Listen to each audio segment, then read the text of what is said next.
Well, hello, everybody. Welcome to our Patriot Call tonight. I am Sharona. You all know that. And we're having a very intimate setting this evening because a lot of our friends who would normally be joining us are watching the live stream debate right now. It's not really a debate, it's really ask a question, and then everybody basically repeats mostly the same answer as they go down the line. I haven't heard anything really that shakes my boots just yet from those who are running for Colorado State GOP chair. But I want to start out just really quickly. We're going to bring our guest in right away. But I want to start out just reminding you guys about the sequence of events that has happened over the last few weeks. And because we are going to come back to this after we're done with our interview tonight, and done from hearing from a Coloradan who has been in the thick of it and has had to deal with the unbelievable policies that should have initiated the rise of great leaders in Colorado. But, a lot of us have been chased out of the state, and those that remain are creating more and more trauma for the state. So I don't know what to do with that. Obviously, we just had state assembly. It was a disaster. Britta Horn has ensured in her last actions before leaving that office that she's going to continue to take money from the Colorado State donors, the GOP donors. I can't even believe this story, but we're going to talk about it tonight. And then I'm going to be reporting on some real-time information that just broke today, and I don't think anybody really knows anything about it yet.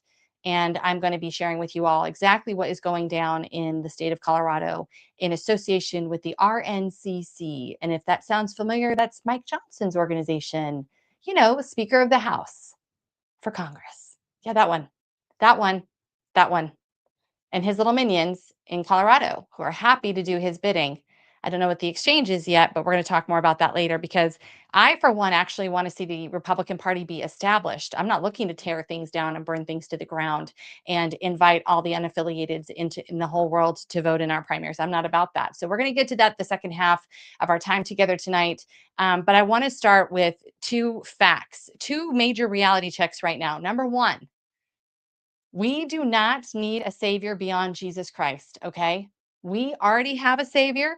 I need to ask all of you to stop looking around for one man or one woman to fix everything for you so you can get back to your life before COVID, because I don't know if you guys realize yet.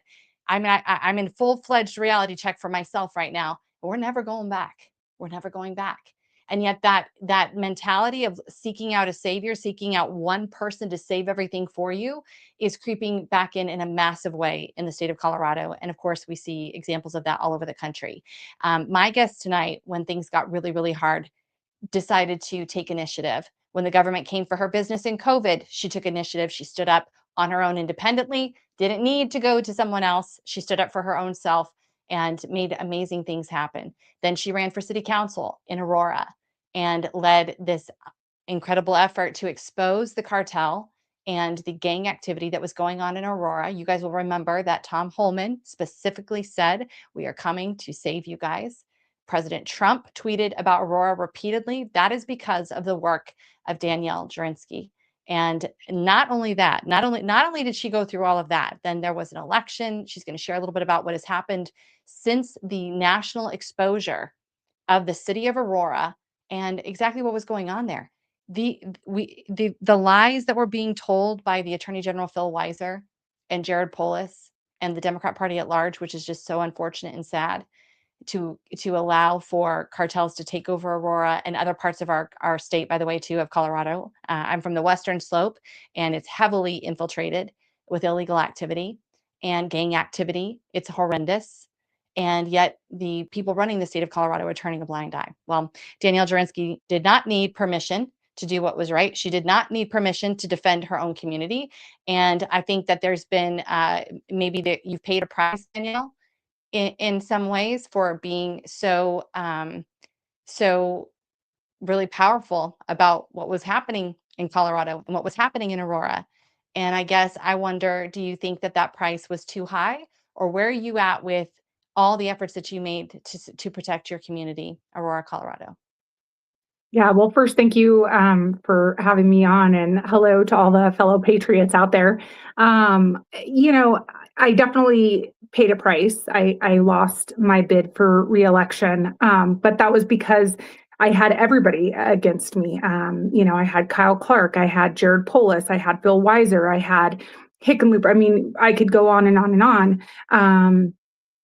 Down the line against me, saying that this was just a lie and these were peaceful migrants, and there was no gang activity. This was I mean, Jared Polis literally said this was a feature of my imagination, and called the police on me, by the way. It's so I definitely paid a price. Would I go back and do anything different? No, I wouldn't, because I know for a fact that I saved people's lives by moving them out of these apartment complexes. And I can sleep at night knowing that, and knowing that I told the truth.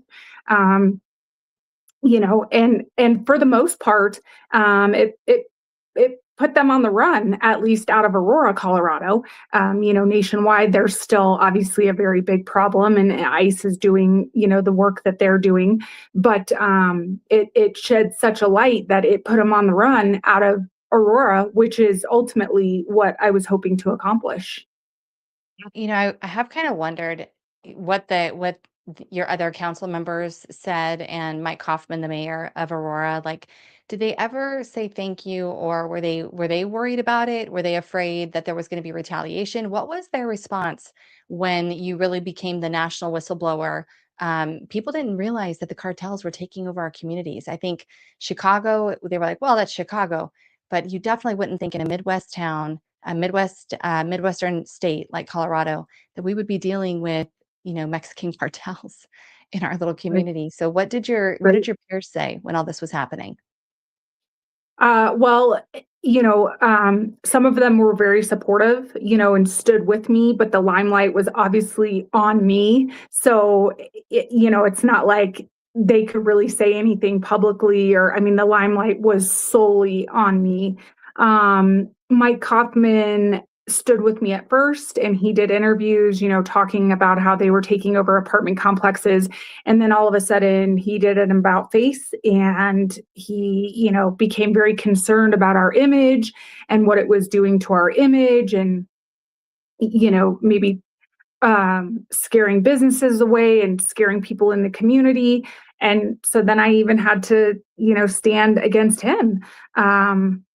For some time, unfortunately. But like I said, I can sleep with myself at night knowing that I did the right thing. And I don't know of any other politician, serving on city council, nonetheless, that would grab a gun and go into a Tren de Aragua gang infested apartment complex and start moving people out. I mean, I don't think that's ever happened in history. Yeah. And I would do it time and time again if I had to protect Americans. And this isn't, just so people know, I mean, you've served our country. You are military. And can you tell us a little bit about that too? Like, what was your life before Aurora? So, well, I've been in Aurora my entire life. I was actually born at a hospital in Aurora. But I did do 9 years in the military. I did 6 years security forces, so military police, and then 3 years munitions, essentially building bombs. And then I've been an entrepreneur. I've owned multiple businesses, a real estate business, multiple bars and restaurants, um, different types of businesses. And that's what got me into politics, was during COVID, when Jared Polis shut down all of my businesses. I was at home with a newborn, and I was beside myself. I couldn't believe it. But so many stores were allowed to stay open, but heaven forbid you walk into a bar or a restaurant. I mean, you were basically told you were just going to die. And, it just was so unbelievable to me. And that's kind of what threw me into politics. It's kind of that way, isn't it? This is the thing, the conversation we always have is like people say, politics is so gross. And what they mean by that is we were talking before we got on, there's all this arguing and fighting, and, people say horrendous things, and it just gets really, really brutal. And we've Right. watched that happen on a national scale, and of course in Colorado. But Right.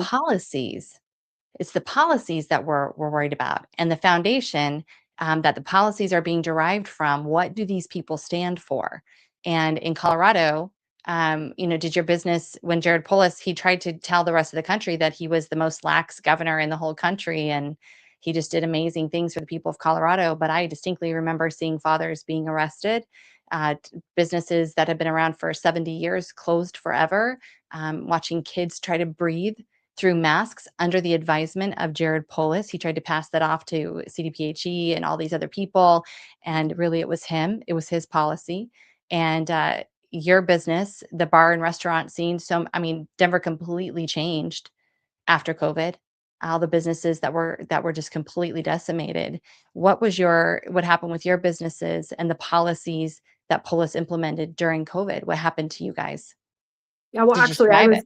I was threatened with arrest as well because I refused to enforce the mask rule. I refused to enforce the 6-foot distancing. We're all grown adults. I had the signs that I was supposed to have on the front door, the back door, the bathroom doors. Everybody All can the can things. read. Yeah, I mean, we're all adults, and so um, and I decided to mostly stay open. And I paid a fine. I was threatened with arrest. It was absolutely absurd. I had 4 locations at that time, but I did pull all 4 of my locations through COVID. But I mean, it was just the way that it was handled was so poorly. And you look back now and nobody's even talking about it. Nobody's talking about the vaccine. Nobody's talking about, it's just, it was so poorly handled. But liquor stores were allowed to stay open, and pot shops were allowed to stay open. And I mean, Yes. so many stores were allowed to stay open. But what happened to bars and restaurants is just absolutely, absolutely disgusting. And And here I was. churches. Oh yeah. Oh yeah. Churches, don't An forget. attack on religion. Yeah. An attack on religion. Yeah. Gyms, something that people do to be healthy. Gyms were shut down. It was so unbelievable to me. And so I stood up and I fought back on that. So you mentioned that Jared Polis called the police on you. You're talking about the just go along, get along, cowboy hat, blue shoe wearing, just, libertarian businessman called the police on you. What He was that called the about? he called the police on me. I had announced publicly, I was releasing videos. I was going in with a body camera and I was sneaking through windows and all kinds of stuff. I couldn't stay away from this apartment complex and trying to help these people and save these people. And I made a public statement one night that I would really like him to call me and meet with me, that I had a video that I wanted to show him. And he called the police on me, Colorado State Patrol, saying that I was withholding evidence from an active investigation. And what was funny was, so I get a call from the Aurora Police Department asking me what was going on, what video I had, what evidence I had. So I played the video and then I released the video live. And the police, the Aurora police, are in the video. They're listening to the same stuff that I am, but they were being directed to not do anything about this. So I issued a statement back to Jared Polis and I said, you called the police on me. I asked to speak with you. Who am I supposed to call? Who are people supposed to call for help when the police are in this video? The police are being That instructed to do nothing. So what was the fallout with that? Because is that when Holman gets involved? Like, how did that all transpire? So obviously the videos were going completely viral, but if Right. the police are involved in the stand down order and they will not do their job, what did you do from there? I don't think I realized this last time that we spoke, that the Yeah. police were told to stand down. Oh, yeah. The police chief, the acting police chief at that time, and thank goodness she's no longer with the city. she was doing interviews, saying that there's no issues, everything's fine, there's no gang activity, we're unaware of anything going on in these apartment complex. I mean, it was me against the world, literally. And some other independent journalists started coming out and talking to people, and I mean, we all know how viral this went. And then all of a sudden, I started getting phone calls that Tom Homan was coming out and wanted to meet with me, and Chip Roy was coming from Texas, and we were going to have this meeting. And then I got a phone call that President Trump wants to come out and have a rally, and he wants me to speak at his rally, and that he would like to meet with me. And I mean, it went bigger than I could have ever imagined. And it's sad, really, Yeah. that Yeah. it had to get so big for the truth to really start coming out, for the city to shut this apartment complex down, for anybody to do anything or listen to me. It's really sad that it had to go as big as it did. Were you worried for your own life? I mean, you've got the cartel, you've got and the mayor, by the way, usually is the one who directs the police chief. So I'd be interested to know what that conversation was and how that all worked out. That's interesting to me. Very strange to think they would be told to stand down like that. When Mike Kaufman, just so you all, full disclosure, I emailed and called his office, and he sent me what he wanted me to put out to the public. He was nervous and sent me to put this out to the public, get this out there, just so you know. So, this must have been before he was threatened, or I don't know, but some business, maybe one of his biggest donors whose business he was afraid was gonna get hurt by this being national news. Who knows? Who knows? But when he was still wanting to protect the people of Aurora over other interests, he was, sending this out to us quietly to Yeah. help cover it. So, what did you ever feel like your life was in danger during this time? Because this was like the last year, Danielle, the Yeah. last year. Yeah. Well, it started, uh, for me, it started about April, May of 2024. Um, and then, yeah, it just spiraled from there and kept getting worse and worse. And then the viral video footage was finally the nail in the coffin that came out.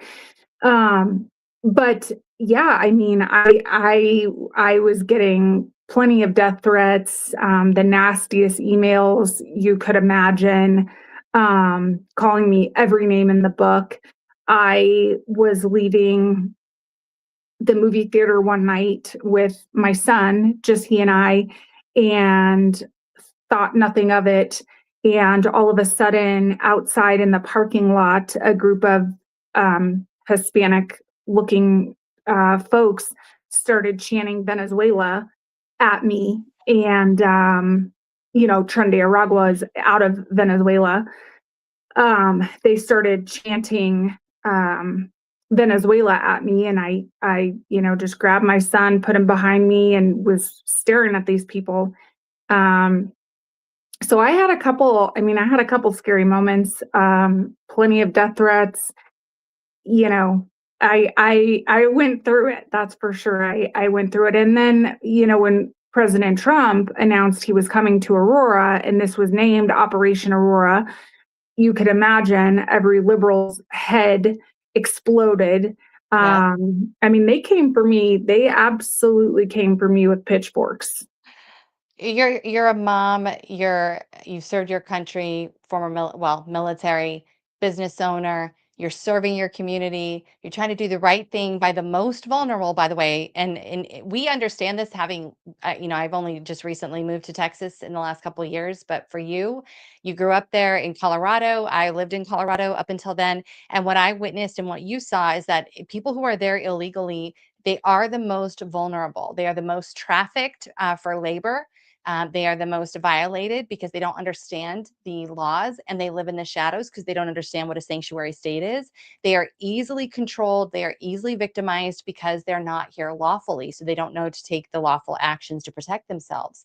And so here you are, literally out there trying to save the most vulnerable in your community, and you're rewarded with just I mean, it was brutal. And not to, and to top it off, you're a mom. You've got this little boy, this child that's looking up to you and needing you to protect and care for him too. Mhm. And you're going through all of this. Right. When you ran again for city council, did you really want to do it again, or were you ready to, you did your job, ready to move on? For me, I find it to be a necessary evil. It's that saying, if not me, then who? And I've been asked to run for every seat Yeah. you can imagine in this state. I've been asked to run for so many things, but my heart truly is in Aurora, and I'm still fighting for Aurora. I don't have to be on the city council to have a voice and to stand up and to use my social media platforms. Um, I'm still fighting for Aurora. So, uh, you know, uh, I have mixed emotions, mixed feelings about not winning my reelection. Obviously, it took a huge load off of my plate. I was fighting so hard day in and day out. But if not me, then who? And I was replaced by basically a socialist. I can't even call them Democrats. Basically a socialist.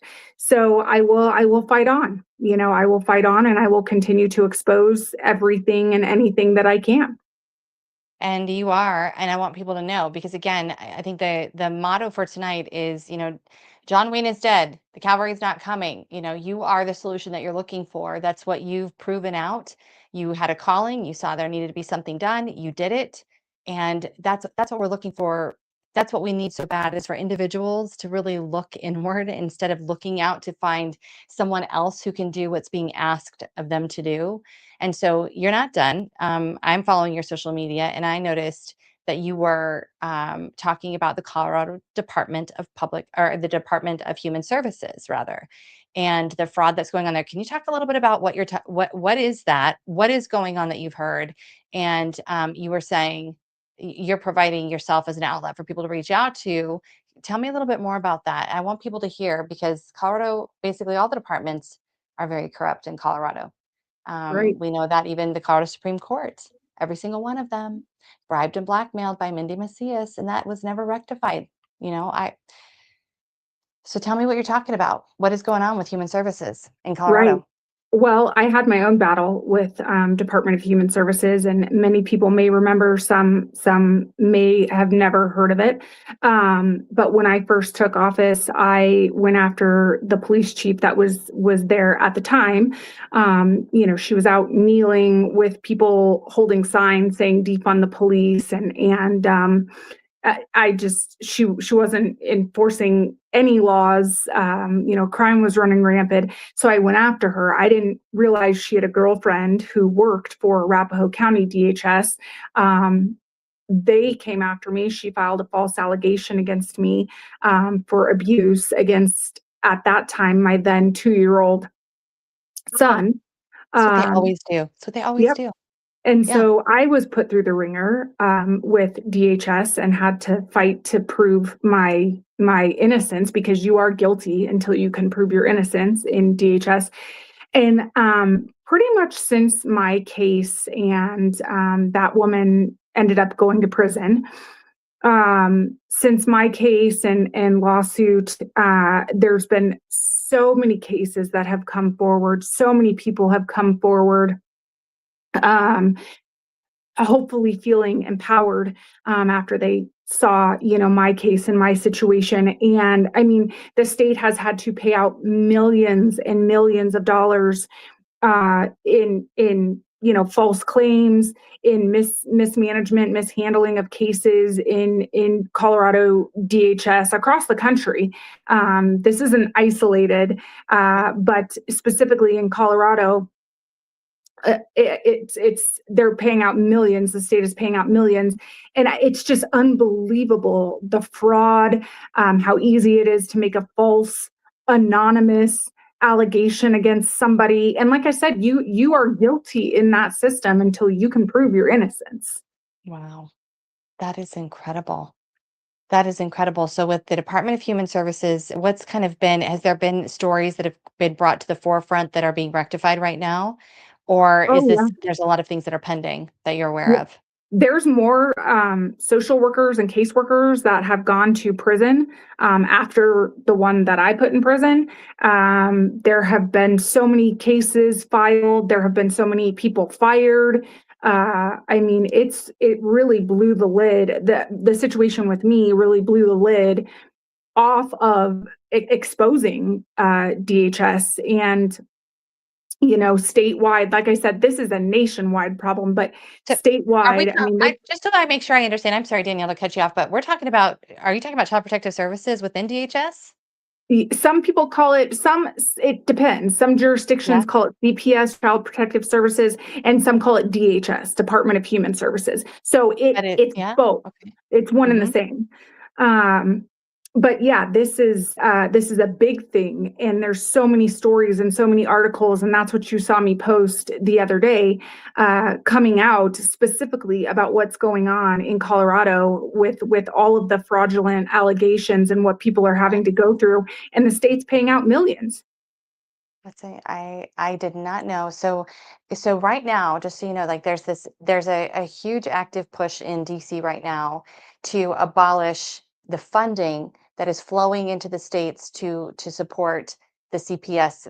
I mean, they call it CPS, but you're right. I mean, or DHS, however they're going to say it, but it's specifically focused on CPS workers who are illegally taking children, who are responding to false allegations and not doing the job to research it. Also, law enforcement agencies or judicial districts that are not going through proper investigations before taking people's kids. And so I actually, I'm just getting with the party right now because I did not realize that there was such a an exposure happening in Colorado over the CPS system. We have introduced a phone number for parents to support them through Moms for America, because we're working directly with DC right now on legislation to protect families across this country from this exact thing you're talking about. And that number has been put up everywhere to help support parents so they have a way. I had no idea you were doing this. So now look at this. We have, of course, it had to come from a mom too, had to come from you. It had to be a mom that understands what it's like to be to have the risk of their child being taken from them for Mhm. whatever reason. Yeah. There's so much happening in that realm in Colorado. So many nefarious things that are going on with our kids in Colorado. So those who are, so a great example then of someone who could reach out to you tonight. What would that be? you know anybody being affected by DHS, CPS, there's not much I can do as an individual anymore. Obviously I sued that individual for defamation. But So awesome. what I would tell people to do is stand up. They're really powerless. If you say no, Yeah. no, you're not coming into my home. If you don't answer their calls, I mean, it's you've Stop got to. just like surrendering to them. Just Yeah. stop. And it's Like so stop doing that. scary. It's so scary because it's the thought of losing your child. And I actually voluntarily surrendered my son to my parents Yeah. because I felt like, the walls were getting ready to close in on me. I mean, this woman did a really good Oh, job with her please. false allegations. She knew exactly what to say working within the department. She knew exactly what to say to put me Oh, through the ringer. So, but I would say, looking back and helping all the people that I've helped and hearing all the stories and knowing what I went through, they have as much power as you give them. Tell them no. no, I'm not, you're not coming into my home. I'm not, don't answer your phone. I mean, force them to get a court order, Yes. force them to take it to court, because without that, they actually have no power. They have the power that you allow them. But people get so scared, you get a call saying you're being put under investigation for X, Y, and Z, against your child. And it's, I mean, your heart just Oh, I can't imagine. sinks. And so you just do anything and everything that they say. And like I say, looking back on it, say no, say no, and I think to myself, especially with the allegations that were against me, then demand that the police investigate it. Demand that a police officer investigate it, not a caseworker, not a social worker. I mean, if you think that I'm truly doing this, that, and the other, everything under the sun to my child, then I want the police to investigate it. It is this idea that we have what we believe we have. And that's I think that's what's been so incredible to watch you. You are authentic for sure. You know your rights. You've exercised them throughout your whole life. You've fought for this country. You know exactly where your authority stands, and that's what I want for people in Colorado. I want them to recognize their own personal authority, stop giving it away to other people, to other entities, and stop just submitting to an out of control government that does not have good in mind for you. They don't have anything good in mind for you. And knowing that this happened too when you first entered into office, just retaliation for exposing crimes that were actually going on, things that were hurting the most vulnerable in our communities. I mean, the Democrats don't talk about that. They Right. create these scenarios of victimization of humans, and then we have to be the bad guys to try to clean that stuff up. But I know you have mom duties to tend to. But I want to thank you just for coming on and sharing more of your story and what you're doing now. I really hope that we will see you again because you have a backbone. And Danielle, people right now, and it's not, and you're not raging, you're not vengeful, you're not crazy. You're just a strong, confident woman who knows exactly what her rights are, and you've already been through the battle, and you know what's important, and you know what's not. And I just really see you being able. You're not seeking power. You're not seeking to control anybody. You just want to help people find their own power and step into it and take ownership of this authority and this incredible opportunity we have to live free. So Right. I am just so appreciative of you, and I really appreciate you coming on tonight. And people need to hear more from you for sure. Thank you. I really appreciate it. Yeah. Thank you. Give your give your baby a hug for me. I love those I little, sure will. they're so precious. Thank you so much, Danielle. Thank you. So, right now, as we've been talking with Danielle Jurinsky, and again, if you have not followed her story and you don't know everything that went on with her, just type in Aurora and Trendiagua or Aurora cartels. And, she only sat there for like a second, but Danielle Jurinsky, as a city councilwoman, was literally going in armed to help protect and defend these people who were living in those apartments, who were being blackmailed, who were being, I can't think of the word right now, basically in exchange to live there, they had to pay more money on top of their rent to these cartel members. Extorted, thank you. They were being extorted. It's just the most incredible story. And here she is still going to stay put and fight for Aurora. I have a lot of respect for that for sure. And so tonight, what's been going on is yeah, the events that have been going on tonight, the chair debate for the next GOP chair for the state of Colorado. I just want to remind everybody kind of how seriously important this actually is. This person is going to be an automatic member of the RNC, the Republican National Committee at Large, the national arm of that. And then by association as well, will have access to the highest office in the country, to President Trump. And I think it really begs consideration when you are going to vote for somebody, their character, their integrity, their history. I think it's really, really important to be paying attention to those things and not just get off on somebody saying the words that you want to hear and thinking they are the ones that are going to save me. This is so great. That's not what we're supposed to be looking for. Leadership is one thing, a savior is an entirely different thing. And there's few that possess the type of leadership that we need right now in the state of Colorado, that is for certain. But Danielle Jurinsky certainly does possess that and has proven that she's willing to do what it takes to defend freedom and protect people's liberties. She's really a marvel. So, a couple of things. I'm going to bring it back to, we've got just a few more minutes together tonight. I want to bring it back to the call that I received from Republican National Committee lady, chairwoman, whatever, Republican National Committee chair for Colorado, Christy Fedora. And Christy and I, interestingly enough, we were friends. We were friends until I worked on Ron Hank's campaign and she was supporting Stephen Varela.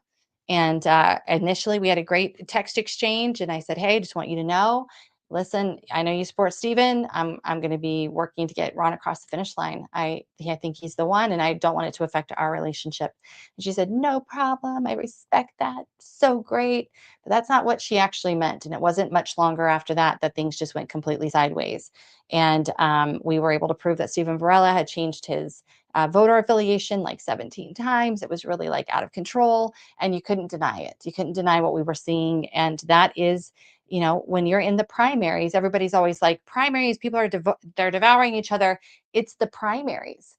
You have candidates who are fighting for the right to represent you. And you need to see all sides of them. You need to know what they've done politically, what their character has been like, who they are, to determine whether or not that's who you want representing you. And so, yeah, the primaries are feisty. Primaries are brutal, and they are supposed to be. But I don't know that I've seen a primary like the one we're seeing in Colorado right now. So Christy Fedora calls me and says 2 weeks ago or so, maybe it's a little longer, says that I don't need to be involved in the assembly process at all. And also, I can just stay out of everything. I'm not a kingmaker. I have no influence in Colorado. We don't need you here. We don't want you here. And so then I was really piqued because I was like, here's me over here just doing my thing. And then all of a sudden, here's Christy Fedora telling me to stay out of Colorado. And I'm like, I am doing other things. Are you for real? I'm dealing with lawsuits in Colorado and having restraining orders against me in Colorado. I hadn't even thought about your state assembly, except how sad the chaos that's unfolding under Britta Horn. So sad. That's all I was thinking until she randomly called me and said, don't participate. And I was like, well, I think that means I should participate. I think that means I should pay attention to what's going on. And I'm glad that I did because today, guys, today, the RNCC completely undermined all of you. The Republican National Committee, Congressional Committee, rather, undermined all of you. And that is the PAC that is led by Mike Johnson. And under his leadership, your Congress people, Lauren Boebert, Gabe Evans, of course, we would not expect anything less from Jeff Hurd. They all went to support keeping the primaries open. Republicans, I hope you heard that. They all went together to keep the primaries open in the state of Colorado, even though District 4, which is Lauren Boebert's district, is very clearly red. And District 3, the 3rd Congressional District, is clearly red. Everybody points to the election that Lauren almost lost. Lauren almost lost that election because none of us showed up for her. After she said that Dan Rubenstein was doing a great job and the raids on all of our homes was just completely great and they're just doing a wonderful job, we were like, you're on your own. So that's not the same thing. That's even with no support, she still won. She still managed to eke it out. Barely, by the way, barely. But she did eke it out. And that's because the 3rd district is a red district. And what we know right now is whoever is on the primary, whoever wins the primary for both of these districts again, they're going to win the general. So why on earth would you jump on and go against the will of the FCC, the committee, the voting committee for the Republican Party, go against their wish? The majority has said they want to close their primary, but there was a meeting. I understand. And these Congress people decided to say F you to all of you because they think they've got the primary in the bag. So what does it matter? I mean, Jeff Hurd is holding President Trump hostage. And that's crazy right there. That whole thing's just insane. And you've got these guys making deals with Jenna Griswold and the Secretary of State's office to keep your primaries open and just let everybody and anybody participate in your primary. And the mission for the last 3 years with the Republican Party under Dave Williams, and even now, the majority wants to close their own primaries. There's plenty of time, by the way, to close the primaries and be prepared for election day. Plenty of time. And yet, I heard tonight several people saying that they, who are running for chair, several people said, yeah, maybe someday we can close the primary, but we don't need to do it now. We're too late. Yeah, that's called a coward. You're a coward. Those of you who said that tonight during the GOP chair panel, it wasn't a debate panel, you're cowards. You're full of hot air. All you do is you talk, but you're not going to do anything. You're not going to do anything to secure the Republican Party of Colorado. And it's very, very disappointing, but not as disappointing as what your congresspeople did today to you. It's unbelievable. And then I also have it, allegedly, rumor has it, and I didn't want anybody else to be on today because I really, sharing this stuff with you guys, I don't want anybody else to be blamed for it. But the last act, apparently. Oh, who were the attorneys? Oh, great question. Who are the attorneys involved today in today's little coup against closing the primary? Well, Chris Murray was there. Scott Gessler was there. So there you go. I just can't. Honestly, my heart is broken and my stomach hurts right now just thinking of the deceit that goes on with these people. And they always know better than you. They always know better than everybody.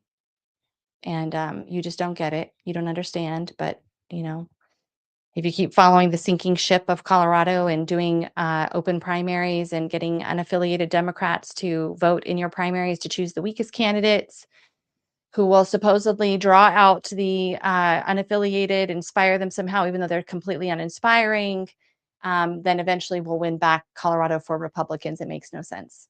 It's been tested and tried for the last however many years, and it doesn't work. And here's the one argument I want to debunk right now that always comes up. Well, Sharona, if you hadn't had open primaries, Lauren Boebert would not have won in 2020. That's just a lie. And when I was first told that by Christy Burton Brown, I didn't really know how to answer it because it hadn't occurred to me. I didn't really understand what she was saying. But the reality was there was an inspiring candidate who pledged to be America first, who was, standing up for what we believed in, told Beto, hell no, you're not taking our guns. Like, this was an inspiring candidate who proved they had, some courage at that time. And it inspired people to come out and vote. That is very different from getting just unaffiliated voters to vote. So I just don't, I don't know. I just feel kind of sick about it today. I feel very sad for the people of Colorado. I feel sad that Britta Horn's last act before leaving as the chair was to ensure that, and this is allegedly, we better make sure on this. I think it's being confirmed tonight. I was waiting for an answer on this, but I'll just tell you all, and then you can go check it for yourselves to see what happened. Allegedly, Britta Horn worked it out for herself, petitioned the court to grant a motion that the funds coming into the GOP would go to her lawyer fees first. Yep.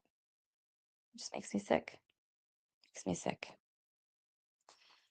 So, Colorado, we're praying for you. And we're praying that somehow, some way, God is going to be able to intervene, protect our children, protect your children, and create some way to live in that state where God has been kicked out and where Polis is running rampant with his deviancy, inviting every deviant in the country to live there and be protected. Knowing you can sexually assault a child up to 3 times and just have probation. It's shocking. I'm sad about it all. So, all right, we're going to wrap it up tonight. Thank you guys for being with us, and we'll resume our normal Patriot Call next week. But there's just such serious things happening. We'll see you guys back here soon.